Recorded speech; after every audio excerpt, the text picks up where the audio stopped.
Muy buenos días, hermanos. Muy buenos días. Bienvenidos al devocional de hoy, día miércoles, mitad de semana. Estamos comenzando ya el devocional de hoy. Estamos muy contentos de poder llegar a ustedes con este devocional que hacemos todos los días de lunes a viernes, de 9 a 9:30 hora chilena. Estamos estudiando la profecía de Isaías, capítulo 53, en esta serie que titulamos He aquí mi siervo.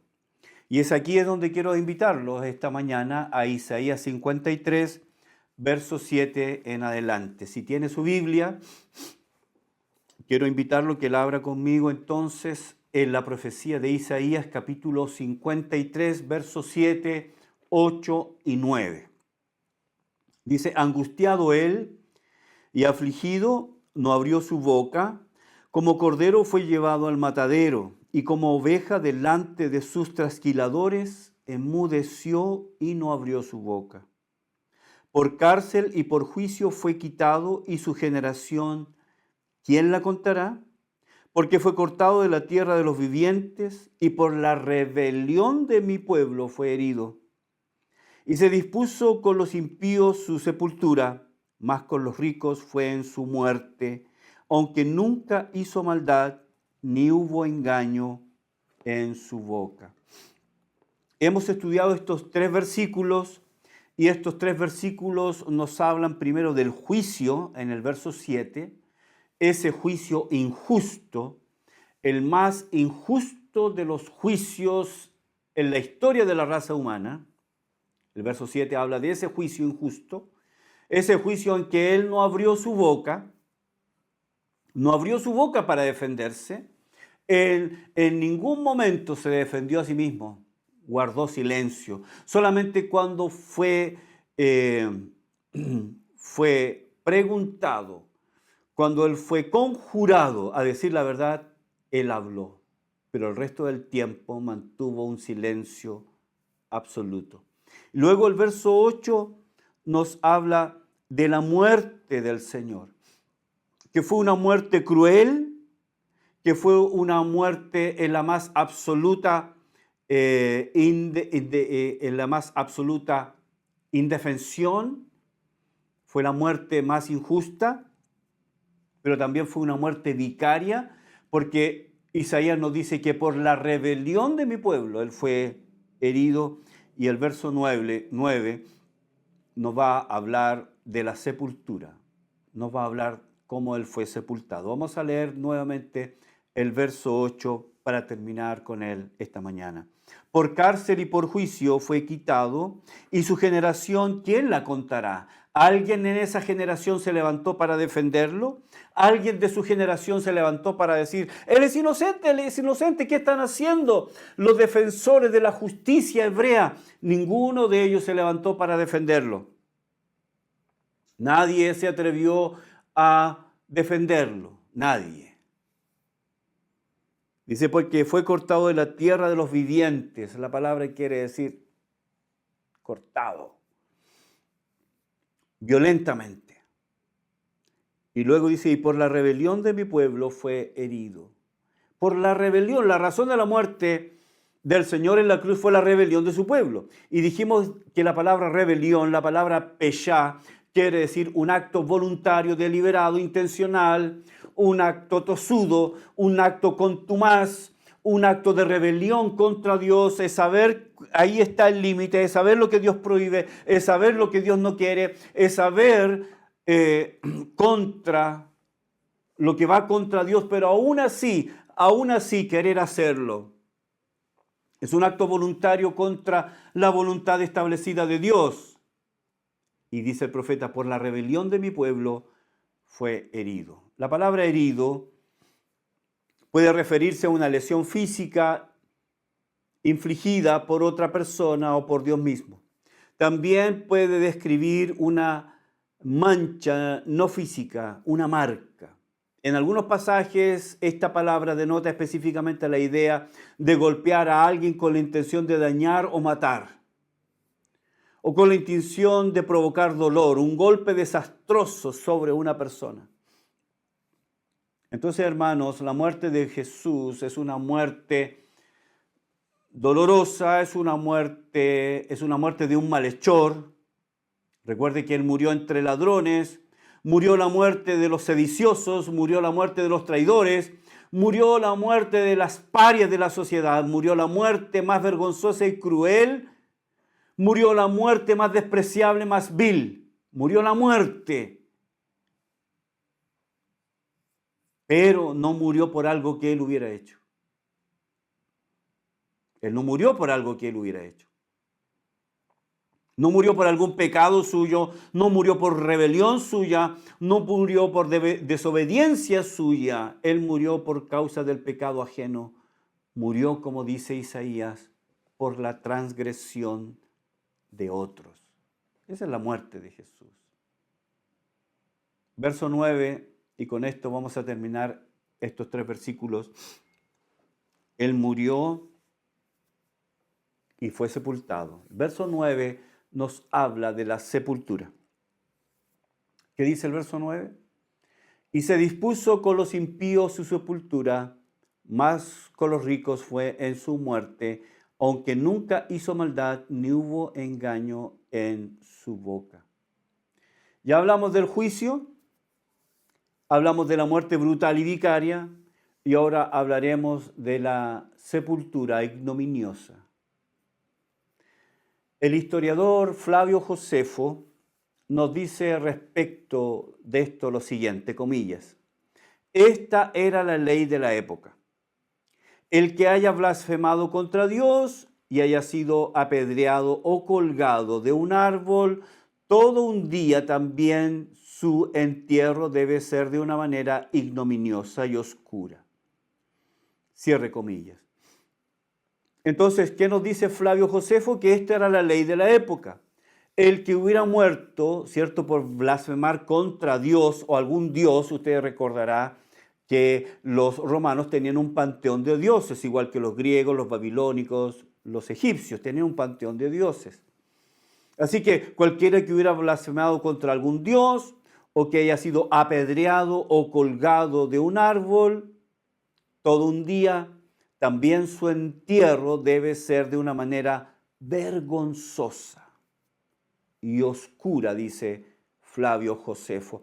Es decir, aquellas personas que murieron de esa manera y por esa causa, su sepultura tampoco debe ser de alguna manera honrosa.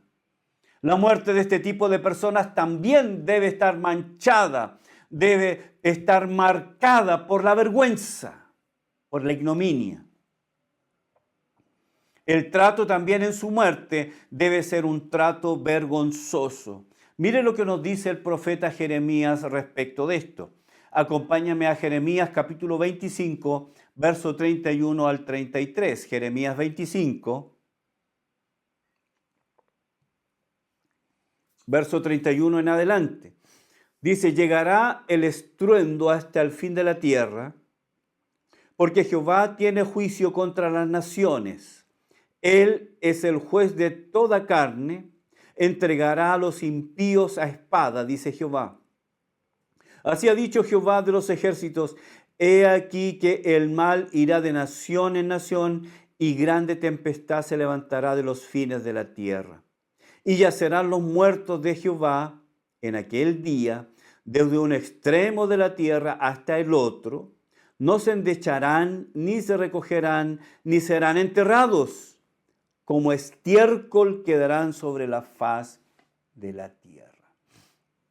Entonces usted entenderá, de acuerdo a la tradición comentada por Flavio Josefo y a este pasaje de Jeremías, que aquellos que han traicionado, aquellos que han ofendido a Dios, aquellos que han muerto de una manera vergonzosa, también sus cuerpos deben ser tratados de esa manera.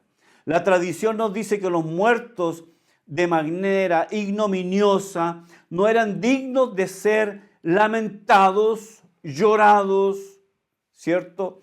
No eran dignos de que alguien se lamentara o llorara por ellos.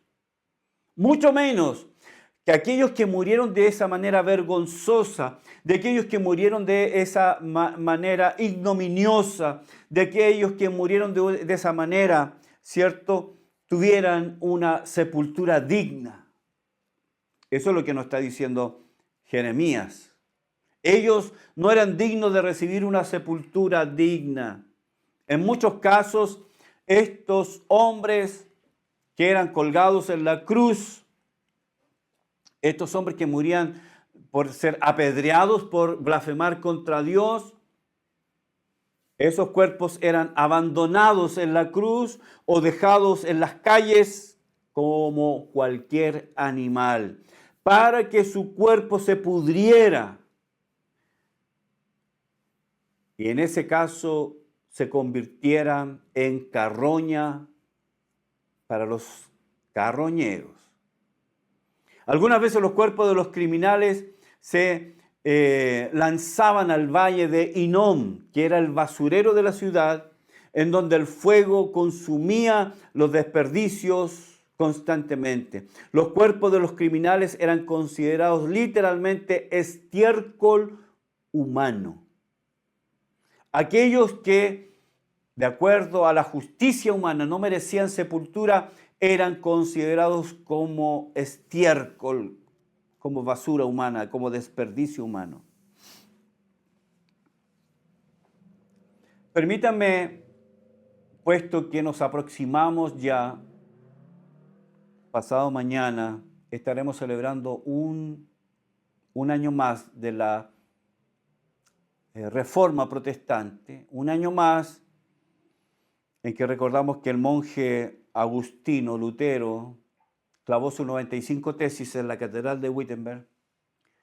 De esos 508 años atrás, permítanme recordarles, hermanos, que puesto que la Constitución chilena de 1833 decía explícitamente que la religión oficial era la católica, apostólica y romana, con exclusión de cualquier otra.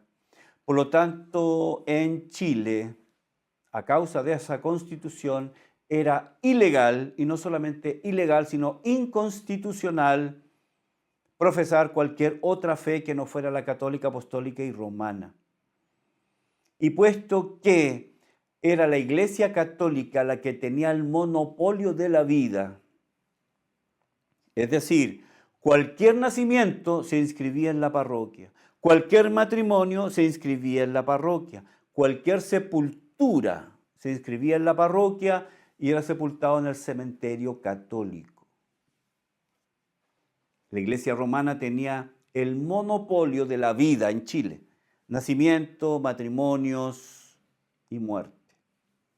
¿Qué pasaba con aquellos chilenos, no pocos, que profesaban otra fe, que habían sido alcanzados por la fe reformada, por la fe evangélica? ¿Qué pasaba con ellos? ¿Qué pasaba con ellos? ¿Se podían casar?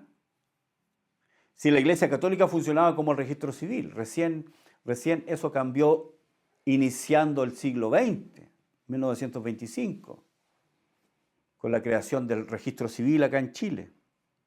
¿Qué pasaba con esos hermanos? No podían casarse, sus hijos no eran reconocidos. ¿Y qué pasaba con su sepultura? Bueno, esas personas eran lanzados en un costado del Cerro Santa Lucía, en el centro de Santiago, eran lanzados al basurero público, donde sus cuerpos se descomponían y eran alimento de los perros salvajes de la época. Eso me hace recordar lo que dice acá Isaías, que el cuerpo de los malhechores, el cuerpo de los que eran colgados, el cuerpo de los crucificados eran abandonados y sus cuerpos eran comidos por estos animales carroñeros. Lo mismo pasaba con esos creyentes que habían creído en la Reforma, que habían creído en la fe reformada. Sus cuerpos eran consumidos por animales salvajes. Algunas veces, como dije, los cuerpos de los criminales se lanzaban al valle de Hinnom, ahí en Jerusalén, que era el basurero de la ciudad. Se dispuso con los impíos su sepultura, mas con los ricos fue en su muerte. Dice que se dispuso, literalmente se determinó, que se entregó, que se nombró, que se asignó, puesto que su muerte fue una muerte por causa vergonzosa, porque Jesús murió una muerte vergonzosa, por lo tanto su destino inequívoco era que su cuerpo siguiera colgado ahí hasta la descomposición. Pero puesto que Jesús murió esa muerte vergonzosa, su tumba también debería ser una tumba que no evocara ningún recuerdo, que no fuera ningún motivo de homenaje. La idea era la de extirpar de una vez y para siempre la memoria de esta persona, que nunca más se recordara, que nunca hubiera una tumba donde alguien viniera a recordar su vida. Ese era el propósito de dejar su cuerpo a la descomposición y a la destrucción. Era quitar de entre los vivientes como si nunca hubiera existido este ser humano. El hombre tenía un plan. Ese era el fin, de acuerdo al plan humano, ese era el fin del cuerpo de Jesucristo. Pero Dios anuló todo. Dios no quería que su hijo tuviera ese tipo de muerte. Dios no quiso que su hijo fuera o quemado o destrozado o que fuera consumido por los buitres y los aves carroñeras. Dios levantó un hombre llamado José para cuidar el cuerpo de su hijo. Las autoridades romanas entonces entregaron el cuerpo de Jesús a un hombre que lo pidió, un hombre importante, un hombre acaudalado llamado José de Arimatea, Mateo 27:57. Dios no permitiría que su hijo fuera entregado o arrojado a un basurero. Isaías nos dice que se había determinado que el cuerpo del Señor fuera tratado de una manera más digna y no como un estiércol humano, no como todos los criminales que habían sido muertos por la cruz o el apedreamiento. Ahora, todo esto ocurrió, dice el verso 9, aunque nunca hizo maldad, ni hubo engaño en su boca. Nunca hubo violencia, crueldad o injusticia, y tampoco hubo engaño, traición, fraude, mentira o distorsión. Sin duda, hermanos, los discípulos estaban llenos de preguntas cuando Jesús fue arrestado, juzgado y crucificado. Ellos sabían lo que significaba ir a la cruz. Los discípulos sabían lo que significaba enfrentar ese tipo de muerte. La cruz no solamente era el tipo de muerte para los seres más despreciables de la sociedad, para lo más abominable para el Imperio Romano, sino que era la muerte más cruel, ¿cierto? Alcanzando niveles de dolor altísimo por el mayor tiempo sin provocar la muerte. Era una muerte terrible, pero después de la muerte, la sepultura, ¿qué se hacía con el cuerpo? Los discípulos sabían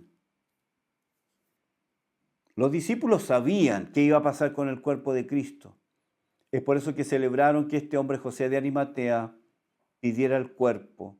Él se acercó a Pilato y le solicitó el cuerpo del Señor. Así que el Señor Jesús, aunque experimentó ese tipo de muerte, en su sepultura recibió lo que no estaba destinado para él.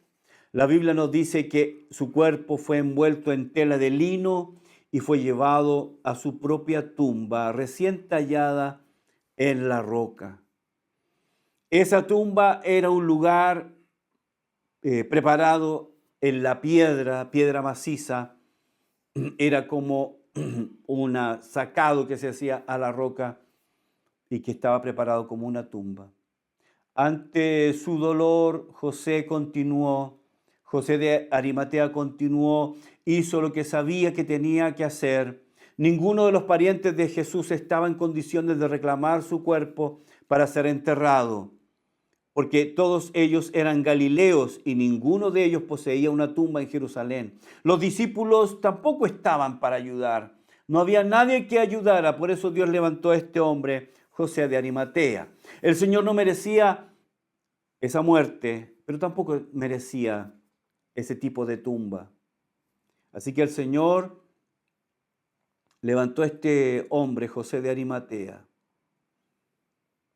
La tumba era una tumba recién hecha, era una tumba que había sido preparada para el Señor. La paga del pecado es muerte, separación, corrupción. Adán, Abel, Set, Noé, Abraham, David, Isaías, Jeremías, Mateo, Pablo, Juan, Lucas murieron y sus cuerpos se corrompieron porque ellos pecaron, pero Jesús nunca pecó. Jesús nunca hizo mal. Jesús nunca habló mal. Jesús nunca ofendió a Dios. Jesús nunca fue contra la voluntad divina. Es por eso que merecía una tumba especial. Y esa tumba, en el momento preciso, en el día preciso, en el día de la resurrección, esa tumba está vacía. Todos los líderes que han hecho movimientos grandes en la historia de la raza humana, sus tumbas están llenas. Hay alguien ahí. La tumba de Jesucristo es una tumba vacía. La tumba de Jesús está vacía. ¿Por qué? Porque, como dice Isaías, en él nunca se halló maldad ni engaño en su boca. Nunca pecó.